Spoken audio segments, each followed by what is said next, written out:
이게 음식이라고?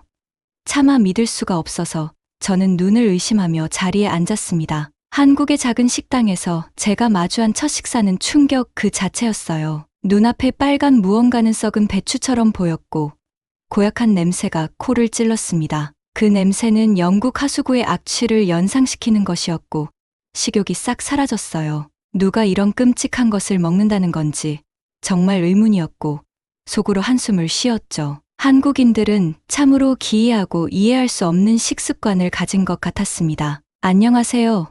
저는 올리버 해밀턴이라고 하며 영국에서 온 미식 평론가입니다. 영국의 유명한 전통 미식 평론가로 수십 년간 활동해온 제 경력은 화려했어요. 제 이름을 아시는 분들은 아마 꽤 많을 것이라 생각하며 자신감을 가집니다. 영국 음식의 자존심이란 별명으로 불리는 것이 제게는 큰 자부심이었죠. 세계 각국의 요리를 엄격하게 평가하는 것이 제 일상이자 평생의 직업입니다. 하지만 한국 음식만큼은 도저히 이해할 수 없었고 실망감만 커져갔습니다. 무슨 이유로 발효된 배추를 그렇게 열광적으로 먹는지 전혀 이해가 안 됐어요. 영국의 정통 요리에 비하면 한참 모자란 수준이라고 속으로 생각했습니다. 최고급 홍차와 스콘, 비프 웰링턴의 나라에서 온 저는 자부심이 넘쳤어요. 우리 영국 음식은 세계 최고라 자부하며 다른 나라 음식을 업신여겼습니다. 그런 제가 회사의 지시로 한국 출장을 가게 되었고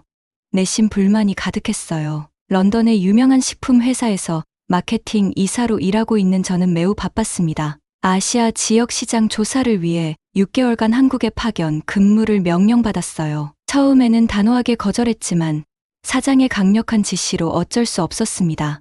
아내 엘리자베스와 13살 아들 제임스도 함께 가기로 결정했어요. 어차피 6개월이면 금방 지나갈 거야 라고 스스로를 위로했습니다. 출발 전날 밤, 저는 노트북으로 한국 음식에 대해 검색해 보았어요. 화면에 보이는 김치와 불고기는 전혀 매력적으로 보이지 않았습니다. 고작 이런 것들 때문에 영국을 떠나야 한다니라고 중얼거렸어요. 아내는 열정적으로 여행 가이드북을 읽으며 한국 문화를 배웠습니다. 아들 제임스는 한국어 인사말을 서툴게 연습하는 모습이 귀여웠어요. 안녕하세요. 저는 제임스입니다. 라고 발음하는 모습에 미소 지었습니다. 그의 순수한 호기심과 달리 저는 완고한 편견으로 가득 차 있었어요. 아내가 건넨 한국 생활 정보책을 침대 옆에 대충 던져두었습니다. 쓰레기 각국을 다녀본 내가 이런 책이 무슨 필요가 있겠어라고 생각했어요. 이런 오만한 태도가 곧 저를 당혹스러운 상황으로 몰아넣게 될 것입니다. 11시간의 긴 비행 끝에 인천공항에 도착했을 때 피곤함이 몰려왔어요. 공항을 빠져나오는 순간 이국적인 냄새와 소리가 저를 감쌌습니다. 서울로 가는 공항철도 안에서 창밖 풍경을 보며 한숨을 내쉬었어요. 강남의 고급 아파트에 짐을 풀었지만 마음은 런던에 남아 있었습니다. 본격적인 사연을 시작하기에 앞서 구독과 좋아요, 알림 설정 부탁드려요. 여러분의 응원이 더 많은 해외 반응 영상을 만드는 원동력이 됩니다. 자, 이제 영국인의 눈으로 본 한국의 놀라운 이야기를 시작해 볼게요. 첫날은 시차 적응으로 힘들게 보냈고 다음날 아침 본격적인 한국 탐험이 시작됐습니다. 아내는 회사로 출근했고 저와 아들은 주변 동네를 구경하기로 했어요. 아파트 근처에 있는 재래시장에 들어서자마자 저는 첫 번째 문화 충격을 경험했습니다. 시장 안은 온갖 소리와 냄새로 가득했고 활기가 넘쳐 조금 당황스러웠어요. 수산물 코너에서는 커다란 수조에 해산물들이 살아서 움직이고 있었습니다. 영국에서는 항상 손질된 해산물만 보던 저로서는 매우 생소한 광경이었어요. 문어가 수조 벽을 타고 올라가는 모습을 보며 저도 모르게 인상을 찌푸렸습니다. 아들은 오히려 흥미진진한 표정으로 모든 것을 신기하게 바라보고 있었어요. 시장 구경을 마치고 점심을 먹기 위해 근처 작은 식당에 들어갔습니다. 메뉴판은 모두 한글이었고 영어 메뉴는 찾아볼 수 없어 당황스러웠어요. 우리를 본 주인 아주머니가 친절하게 다가와 손짓 발짓으로 설명해 주셨습니다. 결국 주인 아주머니의 추천 메뉴를 시키기로 하고 기다리고 있었어요. 잠시 후 테이블에 놓인 작은 반찬 그릇들을 보고 저는 또다시 놀라고 말았습니다. 김치, 나물, 장아찌 등 알 수 없는 반찬이 10여 개나 테이블을 가득 채웠어요. 영국에서는 상상할 수도 없는 식사 방식에 저는 내심 황당함을 느꼈습니다. 호기심에 빨간색 김치를 한 조각 집어 입에 넣자마자 매운맛이 혀를 강타했어요. 물을 급하게 들이켜며 한국 음식에 대한 편견이 더욱 강해지는 것을 느꼈습니다. 주인 아주머니는 웃으면서 제게 먹는 방법을 천천히 가르쳐 주려 했어요. 저는 공손하게 고개를 끄덕였지만 속으로는 미개한 음식이라고 생각했습니다. 그런데 아들 제임스는 놀랍게도 모든 음식을 용감하게 시도해보고 있었어요. 그는 심지어 매운 김치를 먹고 환한 미소를 지으며 맛있다고 엄지를 치켜 세웠습니다. 13살 소년의 열린 마음에 저는 잠시 부끄러움을 느끼기도 했어요. 집으로 돌아오는 길에 아내의 회사 동료인 김민준 씨를 우연히 만났습니다. 민준 씨는 옥스포드에서 경영학을 공부했다며 유창한 영어로 인사했어요. 그는 우리 가족의 한국 적응을 돕겠다고 친절하게 제안해 주었습니다. 저는 고개를 끄덕이며 웃었지만 내심 그의 도움이 필요하다고 생각하지 않았어요. 세계 각국의 음식을 평가해온 미식 평론가로서 한국 음식 정도는 문제없어요. 제 말에 민준 씨는 의미심장한 미소를 지었고 묘한 기분이 들었습니다. 나중에 알게 되었지만 민준 씨는 제 음식 칼럼에 비판적인 논문을 쓴 사람이었어요. 며칠 후 저는 아내가 회사에서 얻은 정보를 바탕으로 책 리서치를 시작했습니다. 한국의 식문화를 조사하면서 가장 먼저 김치에 대해 알아보기로 했어요. 인터넷 검색 결과 김치는 단순한 발효 음식이 아닌 과학적 걸작품이었습니다. 수천 년의 역사를 가진 김치는 발효 과정에서 수많은 유산균이 생성된다고 해요. 이 유산균은 장 건강에 매우 이로우며 세계적으로 주목받는 슈퍼푸드였습니다. 세계보건기구 WHO도 김치를 5대 건강식품으로 선정했다는 사실에 놀랐어요. 더욱 놀라운 것은 김치 종류가 무려 200가지가 넘는다는 점이었습니다. 계절과 지역에 따라 다양한 김치가 발달해왔다는 사실이 흥미로웠어요. 이런 복잡하고 과학적인 식문화가 있다니 조금씩 호기심이 생기기 시작했습니다. 혹시 내가 한국 음식에 대해 너무 성급하게 판단한 것은 아닐까? 라고 생각했어요. 어느 날 아내가 회사에서 환영 만찬에 초대받았다며 우리 가족도 함께 가자고 제안했습니다. 특별히 한국의 유명 미식 전문가들도 참석할 거라는 말에 저는 내심 긴장됐어요. 영국 음식의 우수성을 주장해온 저로서는 처음 만나는 한국 전문가들 앞이 부담됐습니다. 아내는 제 표정을 보고 웃으며 열린 마음으로 즐기라고 조언해 주었어요. 만찬 전날 밤, 저는 갑자기 한국 음식과 문화에 대해 급하게 공부하기 시작했습니다. 적어도 무지한 외국인으로 보이고 싶지는 않았기 때문이었어요. 하지만 제가 곧 경험하게 될 한국 요리의 깊이와 철학은 상상조차 못했습니다. 환영 만찬이 열리는 한남동의 고급 한정식 레스토랑은 매우 인상적이었어요. 건물 입구부터 기와 지붕과 전통 문양으로 장식되어 있어 분위기가 남달랐습니다. 실내는 현대적 감각으로 재해석된 한국 전통 인테리어가 조화를 이루고 있었어요. 민준 씨가 저희 가족을 반갑게 맞이하며 오늘의 주요 인사들을 소개해 주었습니다. 그중 가장 눈에 띄는 사람은 온화한 표정의 60 넘은 남성이었어요. 이것이 바로 한식의 철학자라 불리는 박민호 셰프입니다. 라고 민준 씨가 소개했습니다. 박 셰프는 미소를 지으며 유창한 영어로 제 책을 읽었다고 말했어요. 제 책을 읽었다는 사실에 기분이 좋았고 약간의 우월감도 느꼈습니다. 자리에 앉자 전통주인 막걸리가 나왔고 저는 의심스러운 눈빛으로 바라봤어요. 박 셰프는 막걸리가 쌀로 만든 발효주라며 한번 시도해보라고 권했습니다. 용기를 내어 한 모금 마셔봤더니 새콤달콤한 맛이 입안에 퍼졌어요. 예상과 달리 부드럽고 마시기 쉬웠으며 은은한 맛이 꽤 괜찮았습니다. 막걸리를 마시며 박 셰프와 한국 음식 문화에 대한 대화를 나누기 시작했어요. 식사가 시작되자 테이블에는 수십 가지의 작은 접시들이 정교하게 놓였습니다.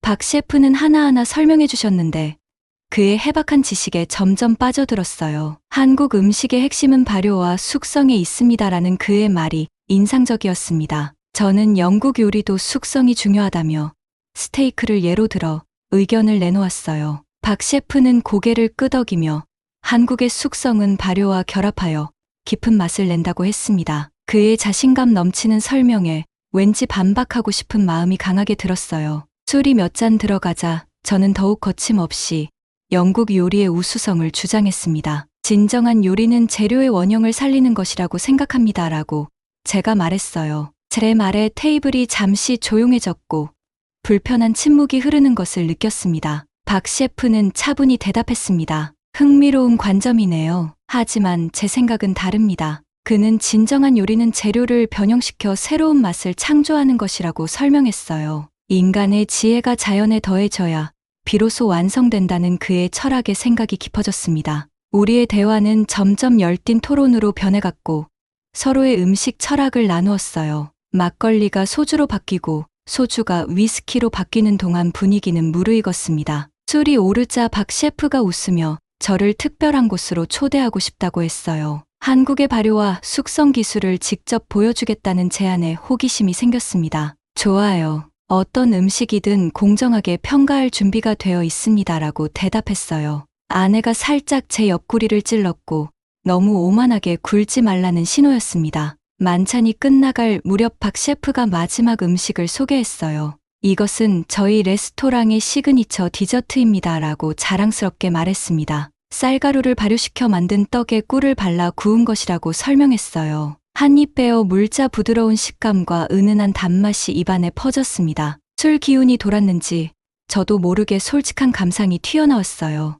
이거 정말 맛있네요. 사실 한국 음식도 꽤 괜찮은 것 같습니다. 말이 끝나자마자 테이블 주변에서 웃음이 터져 나왔습니다. 다음 날 아침, 박 셰프와의 약속대로 저는 그가 안내하는 특별한 장소로 향했습니다. 민준 씨도 함께 동행했고 한국 음식 문화에 대한 흥미로운 설명을 들려주었어요. 20분 정도 차를 타고 도착한 곳은 전통장 양조장이었습니다. 수백 년 된 도자기 항아리들이 줄지어 있는 모습은 마치 예술 작품 같았어요. 박 셰프는 이곳이 한국 음식의 핵심인 장류를 만드는 곳이라고 설명했습니다. 간장, 된장, 고추장 같은 기본 양념들이 모두 이런 항아리에서 숙성된다고 했어요. 이 항아리는 숨을 쉬는 생명체와 같습니다라는 그의 말이 신비롭게 느껴졌습니다. 이곳의 주인인 김순자 명의는 5대째 전통장을 만들어 온 장인이었어요. 70대의 노부인은 건강한 미소로 우리를 맞이하며 장 만들기 과정을 설명했습니다.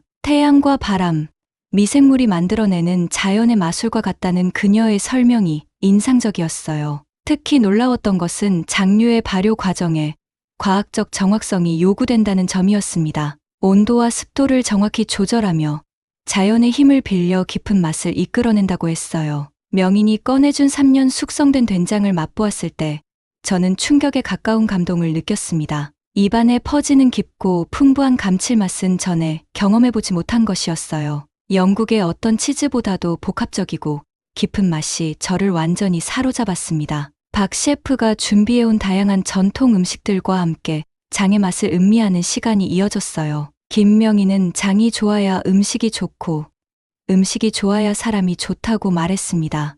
음식과 사람의 건강을 연결하는 그녀의 철학에 깊은 인상을 받았어요. 장 양조장을 나와 다음으로 향한 곳은 현대적인 김치 연구소였습니다. 이곳에서는 과학자들이 김치의 유산균과 건강 효과를 연구하고 있었어요. 연구소장인 이영숙 박사는 김치의 항산화, 항암 효과에 대해 설명했습니다. 김치 발효에 관여하는 미생물이 무려 1000종이 넘는다는 사실에 놀랐어요. 특히 김치가 코로나19 예방에도 효과가 있다는 최신 연구 결과도 있다고 했습니다. 전 세계가 주목하는 한국의 낮은 비만율과 장수 비결에 김치가 있다는 설명이었어요. 연구소 내 실험실에서는 세계 각국의 연구진들이 함께 연구를 진행하고 있었습니다. 영국 옥스퍼드 대학에서 온 연구원도 있어 반갑게 대화를 나눌 수 있었어요. 그는 한국 발효식품의 건강 효과가 서구 의학계에서도 큰 관심사라고 말했습니다. 점점 더 한국 음식의 과학적 우수성에 저희 편견이 무너지고 있었어요. 마지막으로 방문한 곳은 현대적인 한식 연구 센터였습니다.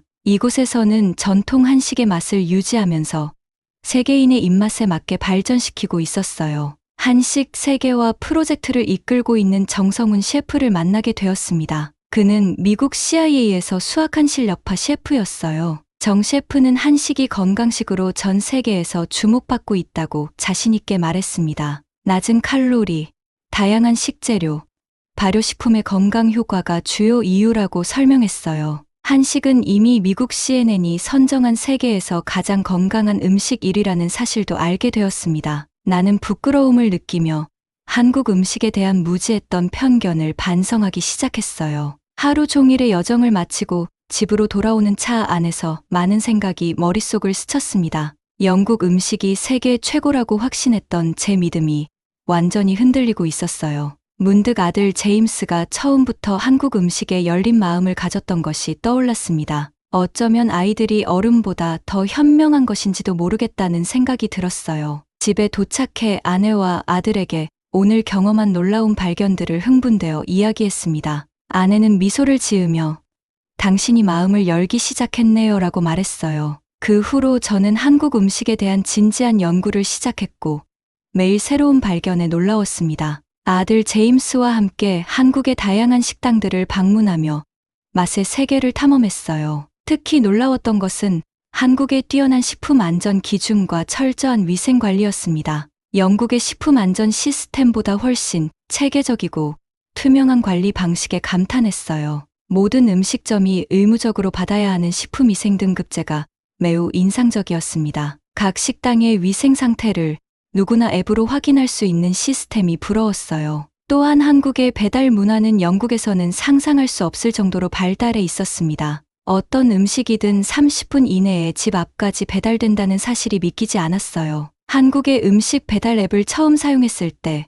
그 편리함에 완전히 매료되었습니다. 심지어 미슐랭 스타 레스토랑의 음식도 배달이 가능하다는 점에 충격을 받았어요. 이런 발달된 배달 문화는 한국의 뛰어난 IT 기술력과 맞물려 더욱 효율적이었습니다. 영국으로 돌아가면 이 시스템을 도입해야겠다는 생각이 절로 들었어요. 한국 음식에 대한 탐험을 이어가던 중 우연히 알게 된 한식의 역사도 놀라웠습니다. 삼국시대부터 이어져 온 5,000년의 식문화가 면면이 이어져 온 점이 대단했어요. 특히 조선 왕조의 궁중 음식은 예술적 완성도와 영양학적 균형이 뛰어났습니다. 현대 영양학보다 수백 년 앞서 있었던 한식의 과학적 접근법이 인상적이었어요. 약식 동원이라는 개념, 즉 음식과 약은 근원이 같다는 철학이 매우 현대적으로 느껴졌습니다. 서양 의학이 이제야 주목하기 시작한 음식의 치유력을 오래전부터 알고 있었던 것이죠. 한국의 전통주도 와인 못지않은 깊은 역사와 다양성을 가지고 있었습니다. 막걸리, 소주, 청주, 약주 등 지역별, 원료별로 수백 종류가 존재한다는 사실에 놀랐어요. 특히 막걸리에 함유된 유산균이 장 건강에 도움을 준다는 연구 결과도 흥미로웠습니다. 전 세계 와인 시장을 휩쓸 잠재력이 충분한 술이라는 생각이 들었어요. 한국의 발효 음식과 술이 가진 건강상의 이점은 영국인들에게도 큰 매력이 될 것 같았습니다. 어느 날 저는 한국의 최고 명인들이 참여하는 특별한 음식 페스티벌에 초대받았어요. 세계적인 셰프들과 함께 한식의 세계와 가능성에 대해 토론하는 자리였습니다. 그곳에서 만난 프랑스의 미슐랭 3스타 셰프는 한식에 완전히 매료되어 있었어요. 그는 한식의 발효 기술과 깊은 감칠맛에 영감을 받아 자신의 요리에 접목하고 있었습니다. 한식은 미래의 음식이라는 그의 말에 저도 강하게 공감하게 되었어요. 페스티벌에서 가장 인상적이었던 것은 한국의 사찰 음식이었습니다. 육류나 자극적인 양념 없이도 깊은 맛을 내는 채식 요리의 완성도가 놀라웠어요. 수백 년간 이어져 온 정성과 철학이 담긴 음식에서 영적인 경험까지 느껴졌습니다. 영국으로 돌아가면 꼭 채식주의자 친구들에게 소개해주고 싶다는 생각이 들었어요. 또한 한국의 식재료 시장도 영국과는 차원이 달랐습니다. 가장 신선한 식재료를 구할 수 있는 새벽 시장의 활기찬 모습이 인상적이었어요. 농부들이 직접 기른 채소와 과일의 품질은 영국의 고급 마켓보다 뛰어났습니다. 더욱 놀라운 것은 가격이 영국의 절반도 안 된다는 점이었어요. 한국의 식재료 유통 시스템의 효율성이 이런 가성비를 가능하게 한다는 설명을 들었습니다. 정부의 체계적인 관리와 소비자 중심 정책이 만들어낸 결과라는 점이 인상적이었어요. 저는 한국의 이런 시스템을 영국에 도입하면 식품 가격을 크게 낮출 수 있겠다고 생각했습니다. 한국에서의 시간이 길어질수록 제 미식관은 완전히 변화하고 있었어요. 한국에 온 지 석 달이 지났을 때 저는 박 셰프로부터 특별한 제안을 받았습니다. 한국 최고의 전통 조리법 보존 장인을 만날 기회를 주선해준다는 내용이었어요. 기대와 설렘으로 저는 강원도 산골 마을에 있는 한 한옥으로 향했습니다. 그곳에서 만난 김영월 명의는 80대, 고령에도 눈빛이 맑고 건강한 모습이었어요. 그녀는 조선 왕조 시대부터 전해 내려온 궁중 음식 비법의 계승자였습니다. 33대째 이어져 온 가문의 조리법을 보존하고 있다는 사실이 경이로웠어요. 김명희는 제게 정성스럽게 준비한 한상 차림의 전통 음식을 대접해 주셨습니다. 단순한 식사가 아닌 한국 역사와 문화가 깃든 의식과도 같은 시간이었어요. 음식 하나하나가 계절과 지역 특성을 반영한 철학과 과학이 담겨 있었습니다. 봄나물의 쌉싸람, 여름 과일의 청량함, 가을 버섯의 향, 겨울 뿌리채소의 달콤함까지 자연의 순환에 맞춘 식재료 선택이 영국의 계절 요리보다 더 체계적이었어요. 식사 후 김명희는 제게 귀중한 조리서 한 권을 보여주셨습니다. 300년 전 그녀의 선조가 직접 쓴 비법서였는데 마치 박물관의 유물 같았어요. 책에는 현대 영양학이 발견하기도 전에 식재료의 효능이 상세히 기록되어 있었습니다. 특히 인상적이었던 것은 음양오행에 기반한 식재료, 조합의 과학적 접근이었어요. 김명희는 하루 종일 저에게 한국 전통 요리의 철학과 기술을 가르쳐 주셨습니다. 그 과정에서 저는 영국 요리와는 완전히 다른 세계관을 발견하게 되었어요. 영국 요리가 재료의 본질을 살리는데 중점을 둔다면 한식은 조화에 집중했습니다. 단순히 맛있는 음식을 넘어 건강과 자연의 균형을 추구하는 철학이 담겨 있었어요. 저녁이 되자 김명희는 저를 뒷마당의 작은 정원으로 안내했습니다. 그곳에는 수십 가지 약초와 채소가 정성스럽게 재배되고 있었어요. 진정한 요리사는 재료를 기르는 법부터 알아야 합니다라는 그녀의 말씀이 가슴에 와닿았습니다. 모든 것이 유기적으로 연결된 한식의 근본 철학을 그때 비로소 이해하게 되었어요. 김명희는 제게 특별한 선물을 주셨습니다. 직접 담근 장과 효소 몇 병이었어요. 영국에 돌아가서도 우리 음식의 정신을 잊지 마세요라는 말씀이 감동적이었습니다. 강원도에서의 경험은 저에게 깊은 깨달음을 주었고 완전한 인식 전환점이 되었어요. 서울로 돌아오는 길에 저는 한국 음식 문화에 대한 책을 쓰기로 결심했습니다. 영국인의 시각에서 바라본 한국 음식의 우수성과 철학을 세계에 알리고 싶었어요. 책의 제목은 발효의 마법 한국 음식에서 발견한 미래의 식탁으로 정했습니다. 아내와 아들에게 이 계획을 이야기하자 두 사람 모두 열렬히 지지해 주었어요. 특히 아들 제임스는 자신이 학교에서 배운 한국 문화 지식을 공유하겠다고 했습니다. 한국 체류 기간이 얼마 남지 않은 상황에서 저는 더욱 열정적으로 취재를 시작했어요. 민준 씨의 도움으로 한국의 현대 식품 산업 현장도 방문할 수 있었습니다. 세계 최대 규모의 김치 공장에서는 전통 방식과 현대 기술의 완벽한 조화를 보았어요. 가장 깨끗한 시설에서 전통의 맛을 유지하며 대량 생산하는 시스템이 놀라웠습니다. 김치의 맛을 일정하게 유지하기 위한 미생물 연구실의 첨단 장비들도 인상적이었어요. 한국의 식품 기업들이 전통 음식의 세계화를 위해 투자하는 규모도 대단했습니다. 정부와 기업이 협력하여 한식의 세계화를 추진하는 모습이 부러웠어요. 영국에서는 상상하기 힘든 국가적 차원의 식문화 산업화 전략이었습니다. 한국의 식품 수출이 매년 20% 이상 성장하고 있다는 통계도 놀라웠어요. 한국 체류 기간이 끝나갈 무렵, 저는 한국 음식에 대한 저서를 거의 완성해가고 있었습니다. 그동안의 경험과 취재를 바탕으로 영국 독자들에게 한식의 가치를 전달하고 싶었어요. 특히 한국의 음식이 건강과 맛, 과학적 우수성을 모두 갖추고 있음을 강조했습니다. 영국 요리와 한국 요리의 철학적 차이점을 비교하는 챕터도 추가했어요. 제 책의 내용을 검토해준 박 셰프는 매우 만족스러워하며 격려해 주었습니다. 영국인의 시선으로 본 한식의 가치가 신선하고 객관적입니다라고 평가해 주셨어요. 한국을 떠나기 일주일 전 한국 음식문화원에서 특별한 송별회를 열어주었습니다. 그곳에는 제가 한국에서 만났던 모든 음식 장인과 셰프들이 참석해 주셨어요. 심지어 강원도에서 온 김영월 명인까지 자리를 빛내주셨습니다. 모두가 제 책의 출간을 축하하며 영국에서의 성공을 기원해 주셨어요. 제가 처음 한국에 왔을 때의 오만하고 편협했던 태도를 생각하니 부끄러움이 밀려왔습니다. 6개월 전만 해도 한국 음식을 이해할 수 없는 이상한 거지라고 생각했으니까요. 송별회 자리에서 저는 진심 어린 감사와 사과의 말을 전했습니다. 한국 음식 문화는 제 인생을 바꾸어 놓았습니다. 정말 감사합니다. 눈시울이 붉어진 채 말을 마치자 모두가 따뜻한 박수로 화답해 주셨어요. 한국을 떠나는 날, 인천공항에는 민준 씨와 박 셰프가 배웅을 나와 있었습니다. 그들은 특별한 선물을 준비해 왔는데 한국의 다양한 장과 발효식품 세트였어요. 영국에서도 한국 음식의 맛을 잊지 말라는 그들의 배려가 감동적이었습니다. 비행기에 오르며 돌아보니 불과 6개월 만에 제 인생이 완전히 바뀌었다는 생각이 들었어요. 한국에서의 경험은 미식가로서 그리고 한 인간으로서 제 시야를 넓혀주었습니다. 영국으로 돌아간 후 저는 곧바로 출판사에 완성된 원고를 제출했어요. 편집장은 제 책의 내용에 크게 놀라며 즉시 출판을 결정했습니다. 영국 미식계의 거장이 인정한 한국 음식의 우수성이라는 홍보 문구로 출간됐어요. 책은 출간 직후부터